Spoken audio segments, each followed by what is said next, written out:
बचाने निकले हैं, आओ हमारे साथ चलो, दस्तूर बचाने निकले हैं, आज के इस धरने में सॉरी सदर मोहतरम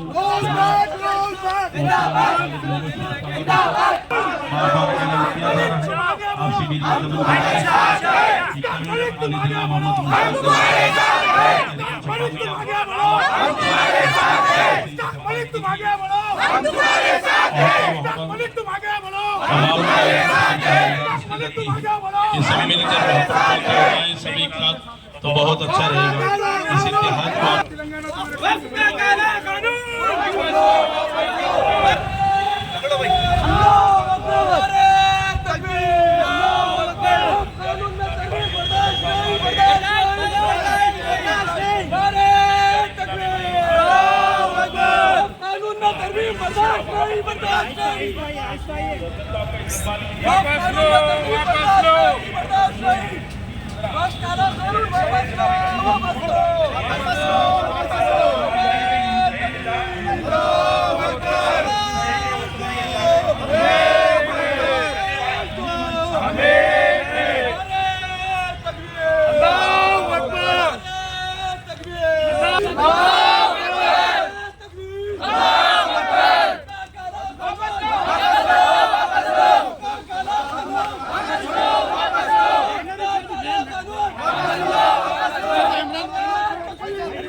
सदर मोहतरम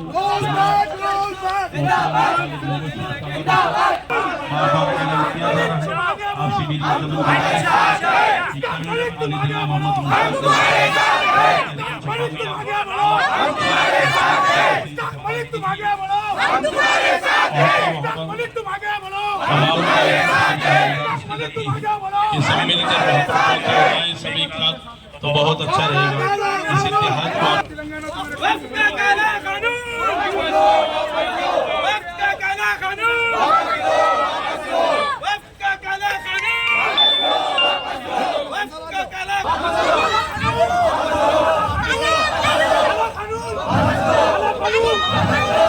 नारे तकबीर, नारे तकबीर, नारे। मुझे बता पेड़ के सदर यहाँ पर आईसीएम में सामने यहाँ पर ठहरे हुए हैं और आप बताइए कानून का क्या प्रक्रिया करें, उसके लिए क्या है।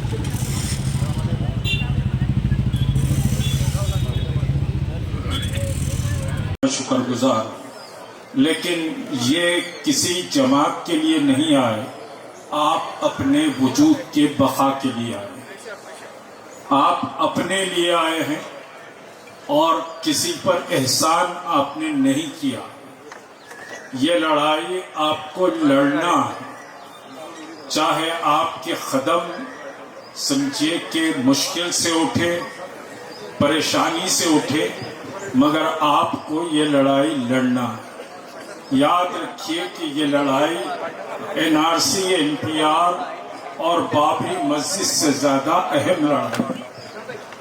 ये लड़ाई आपके वजूद की लड़ाई है और इस लड़ाई में अगर आप कमजोर हो जाएंगे तो ना इस मुल्क में दस्तूर बचेगा, ना आप बचेंगे।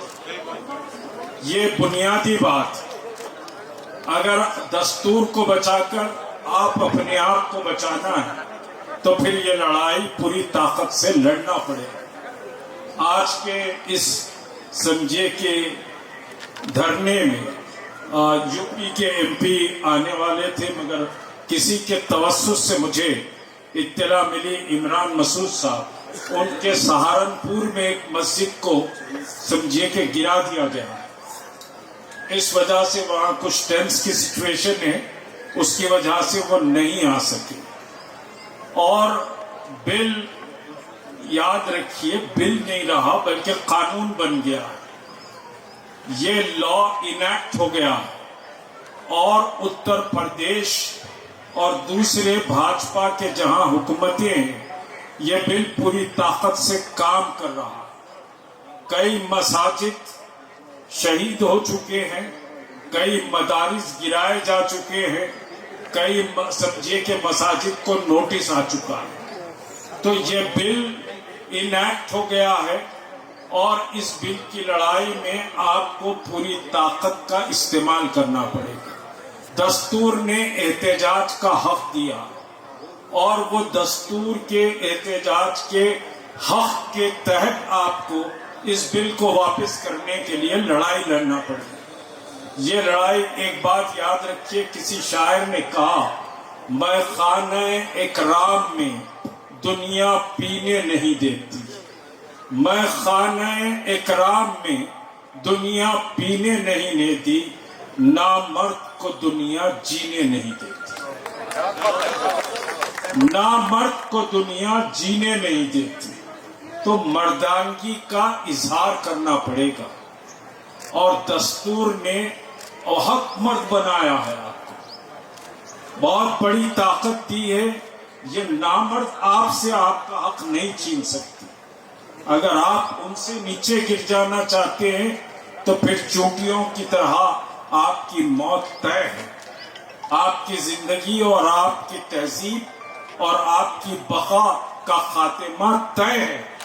अगर आप नहीं उठेंगे तो समझिए कि साहब आप नहीं बच पाएंगे। और 232 मेंबरान पार्लियामेंट ने पूरी ताकत लगाई कि इस बिल को रोका जाए। इस बिल को रोकने के लिए पूरी ताकत लगाई। हनुमंत राव साहब, फिर सुधाकर साहब आम आदमी पार्टी के भी नहीं बोल सके। बहरहाल काफी ताखीर से सुधाकर साहब, कोदंडा राम साहब भी बहरहाल तशरीफ लाए हैं।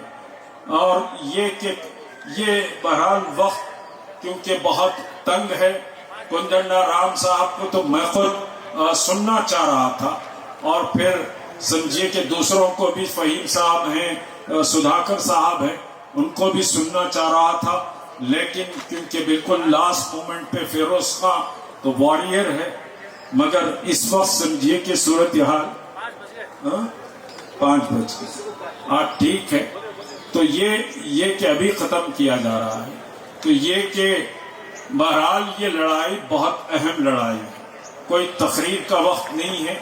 अभी बात की जा रही है, ठीक है, लीगल बैटल चल रहा है, पार्लियामेंट में लीगल बैटल है और इंटरिम स्टे की बात की जा रही है। लेकिन इंटरिम स्टे आ भी जाएगा 3 पॉइंट्स पर, तो ये बिल के जो खतरात हैं वो खतरात बाकी रहेंगे। सीओ नॉन मुस्लिम हो सकता है उस बिल के तहत, कलेक्टर को पावर दिया गया है, लिमिटेशन एक्ट खत्म कर दिया गया है। तो जो कब्जेदार हैं वो तो याली दूला करेंगे, आपकी जमीनात चले जाएंगी। और फिर एएसआई के तहत जो मसाजिद आसार कदीमा में वो वक्त से हट जाएंगी और डायरेक्ट एएसआई के कंट्रोल में आ जाएंगी। और एएसआई के कंट्रोल में आएंगी तो कहा जाएगा कि साहब इतने लोग नमाज पढ़े, इतने लोग ना पढ़े, आधा का डिसेबल इतना रखे, इतने लोग आए, ऐसे आए वैसे आए, फिर मस्जिद बंद हो जाएगी। तो अगर इंटरिम ऑर्डर 3 चीजों पर आ भी जाता है तो समझिए कि यह खतरा बिल का खत्म नहीं होता। तो ये लड़ाई बहुत लंबी लड़ाई है, ये किसी एक धरने से या किसी एक मसले से ये लड़ाई खत्म नहीं होगी। बहरहाल मैं आप सबका शुक्रगुजार हूँ, पुलिस अथॉरिटीज, और बहरहाल बहुत से डिस्ट्रिक्टों से लोग अपने तौर पर तशरीफ लाए। आदिलाबाद के लोगों को तो मैंने खुद समझिए कि यहाँ देखा है, तो मैं उन सब का शुक्रगुजार हूँ। और इंशाअल्लाह ये लड़ाई डिस्ट्रिक्ट्स में भी चलेगी और शहर में भी चलेगी। और मैं जो हालात पैदा किए गए उस पर कुछ नहीं कहूँगा। एक बात याद रखिए, ये लड़ाई उम्मत के इत्तेहाद से जीती जाएगी, उम्मत के इंतशार से और सियासी मफाद परस्ती की बुनियाद पर यह लड़ाई नहीं जीती जा सकती। कुछ लोग सियासी मफाद परस्ती और सियासी फायदा इस लड़ाई से हासिल करना चाहते हैं तो वो समझिए कि हमारे इंतहाई मोतबर इदारों को नुकसान पहुंचाने की कोशिश कर रहे हैं। उससे हटकर मैं समझिए कि क्या क्या तमाशे हुए, क्या क्या हुआ, वो सारी बातें मैं नहीं कहूँगा। बहरहाल आप जो तशरीफ लाए उसका मैं शुक्रगुजार हूँ और एडमिनिस्ट्रेशन का भी बहरहाल शुक्रगुजार हूँ। रास्ते भी शायद कुछ रोके गए और फिर बहुत समझिए कि कोशिशें की गई है, मगर जो आप तशरीफ लाए धूप में ठहरे और तमाम मुखर्रीन इकराम का, मेहमानों का मैं फिर एक बार सबका शुक्रिया अदा करता हूँ। नेशनल एंथम होगा, उस पर समझिए ये जलसा खत्म। नेशनल एंथम लगाओ। जनगण मन अधिनायक जय। धरना चौक पर एक धरना था, उसके अंदर हजारों लोगों ने शिरकत की। मोदी का जो काला कानून थे जिसके अंदर मुसलमानों की मजहबी आबादी को आपके बाजू किस पे कहाँ थे? मेरे बाजू हम लोग दोनों में थे। अदर बोल रहे थे आपको नहीं, आप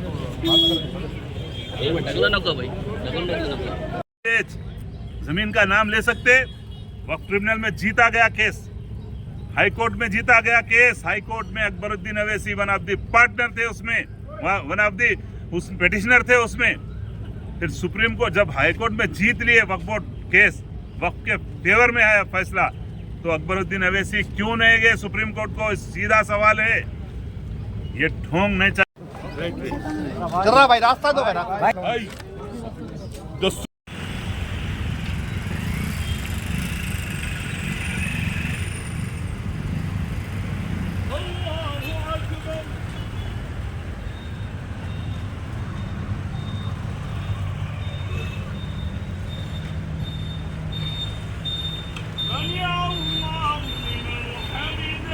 आ चुके हैं 10 जून को धरना चौक, असल आज धरना चौक पे है।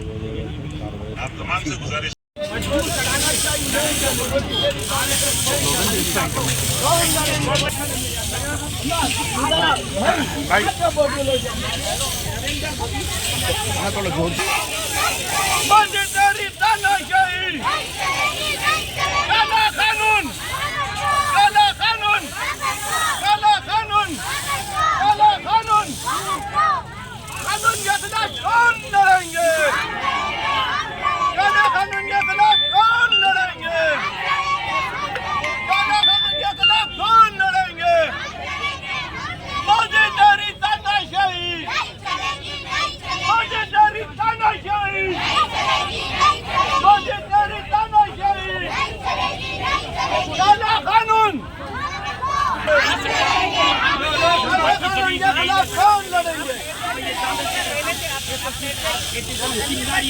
आप ये तब्दील हो जाना है।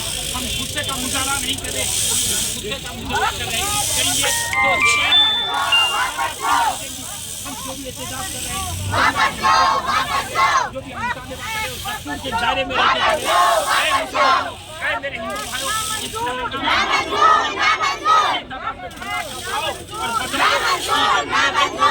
हम खिलाफ है नरेंद्र मोदी के।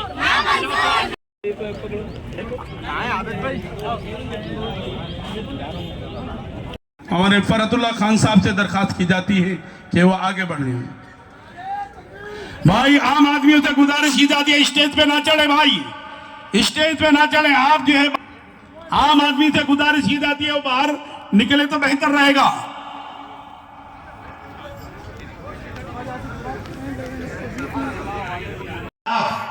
रोज निकलना है, जैसा कि हमारे किसानों ने निकला था और रोल बैक कराया था। मैं हैदराबाद की इस बिल को रोकने के लिए पूरी ताकत लगा रहे थे। हनुमंत राव साहब, फिर हाँ सुधाकर साहब आम आदमी पार्टी के भी नहीं बोल सके। बहरहाल काफी ताखीर से सुधाकर साहब कोदंडा राम साहब भी बहरहाल तशरीफ लाए हैं। जो ये हिंदुस्तान के मुसलमानों के साथ नाइंसाफी हो रही है, ये मुसलमान और सेकुलर हिंदू बर्दाश्त नहीं करेंगे। आज जमा होने का खुसूसी मकसद ये है कि ये जो बिल निकाला गया है इसके नुकसानात हमको मालूम होना चाहिए। हम अपने खुद के वक्फ जायदादों से महरूम हो जाएंगे। हम अपने वक्फ इदारों से महरूम हो जाएंगे, हम अपने मसाजिदों से महरूम हो जाएंगे, हम अपने को मैं ये कहूंगा कि 21वीं सदी का एक अजीब मौजज़ा हमने देखा अभी कुछ दिन पहले। हनुमंतराव साहब ने तफसील बताई आपको, शबीर साहब भी बताएंगे, लेकिन यह तारीख हिंद का एक बिल्कुल अनमिट वाक़या है, जहां मुल्क की पार्लियामेंट में आज़ादी के बाद से 75 साल के बाद इस्लाम दुनिया में हाँ ठीक है, तो ये कि अभी ख़त्म किया जा रहा है, तो ये कि बहरहाल ये लड़ाई बहुत अहम लड़ाई है, कोई तकरीर का वक्त नहीं है, अभी बात की जा रही है। ठीक है, लीगल बैटल चल रहा है, पार्लियामेंट में लीगल बैटल है और इंट्रीम स्टे की बात की जा रही है, लेकिन इंट्रीम स्टे होगा उस पर समझिए ये जलसा खत्म। नेशनल एंथम लगा भाई। जनगण मन अधिनायक जय हे भारत भाग्य विधाता, पंजाब सिंध गुजरात मराठा द्राविड़ उच्चल बंगा, विंध्य हिमाचल यमुना गाए तब जय गाता, जनगण मंगलदायक जय हे भारत भाग्य। साहब और माइनॉरिटी फाइनेंस कॉरपोरेशन के चेयरमैन साहब और भी हमारे बहुत सारे समाजवादी पार्टी के सदर भी हैं, अवामी पार्टी के सदर भी हैं, सबको और सामने आए हुए तमाम और जर्नलिस्टों को मेरा सलाम। भाइयों, अभी तक बहुत सारे मुखरीन को आपने सुना और एक तो नारे पे सलाम का जवाब दिया, लेकिन और एक मेरी गुजारिश है, आप धूप के डरे तो देश में क्या लड़ेंगे अपन मोदी से, क्योंकि आप हमारे सिपाही हैं, आपको भी लड़ना है, हमको मिलकर लड़ना है, तो बिस्मिल्लाह बोल के आओ। ये धूप का छाँव वगैरह का क्या है, एक 10-15 मिनट की तो बात है। हाँ, मैं फिर एक अदबन गुजारिश कर रहा हूँ कि सामने आइए मेरे, थोड़ी देर के लिए धूप को बर्दाश्त कर लीजिए। तो मेरे भाइयों, ये जलसा ये दस्तूर के खिलाफ, बाबा साहब अम्बेडकर के लिखे हुए दस्तूर के खिलाफ ही है। चाय वाला वो तो खुद मैंने बोला, मोदी साहब ही बोले मैं चाय वाला हूँ, और ये मैं भी बात नहीं बोला कि उनको गुजरात से तड़ी पार करके बोले कि गुजरात में तुम्हारा दाखिला ममनू है बोल के हमारे होम मिनिस्टर को गुजरात से बाहर निकाल दिया अदालत, हम लोग नहीं, कांग्रेस वाले अदालत निकाली। तो ये दोनों मिलके रोज का चक्कर यही है। अरे भाई, हमारी बच्ची हिजाब पहन के जा रही, तो मोदी जी तुम्हारे को, अमित शाह को क्या एतराज है भाई? Incoming call from JAWED Life identified by Truecaller. तालीम जारी, यानी पर्दे से रोक के हम तालीम से हमारे बच्चों को तर्क कर देना। तेलंगाना के मुशीर साबिक वज़ीर जनाब मोहम्मद अली शबीर का PCC सदर और राज्यसभा मेंबर, खासतौर पर शहनशीन के सामने तशरीफ, माँ बहनों, दोस्तों, आप तमाम लोगों का इस अहम के फर्द इंफरादियत के लिए वो नुकसानदेह या फायदे था, लेकिन 2025 का जो अमेंडमेंट बिल है, पूरी शरीयत के ऊपर ये अटैक है, ये मजमूई अटैक है। ये तारीख में पहला